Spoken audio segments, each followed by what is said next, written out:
Hi there. Are you new to Nova Whiteboards? Let me show you how you can get started. My name is Sarah, and I will give you a few tips to get started. To move around the whiteboard, you need to use the hand, which can be found here.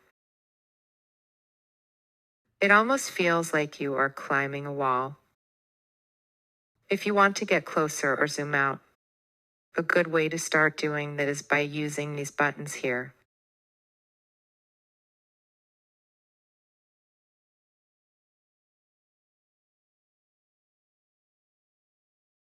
Now let's say that someone is leading this meeting and you can't find them.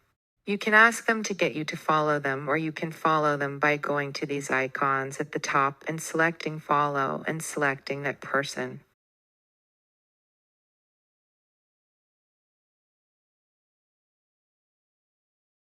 First, make sure you choose the cursor instead of the hand. Now you can add, edit, and select things on the whiteboard.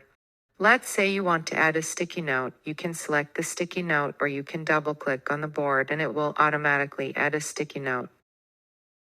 You can vote on objects on the board by clicking on that object and selecting the thumbs up option.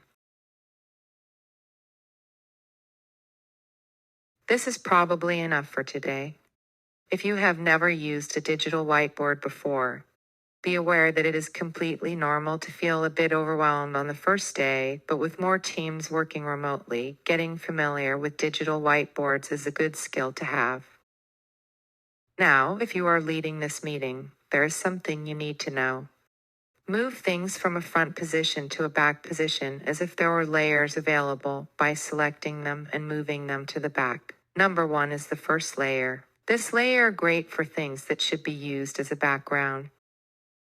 You may want to lock or unlock things to move them. The unlock functionality is very simple. Select the unlock or lock icon and draw a square on the area where you can find the objects you want to unlock. If you just want to lock one object, you can select it and select the lock option.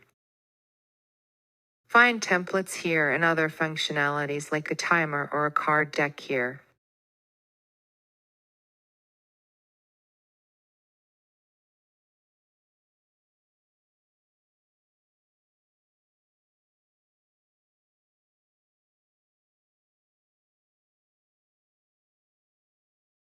That is all for today. Thank you for watching.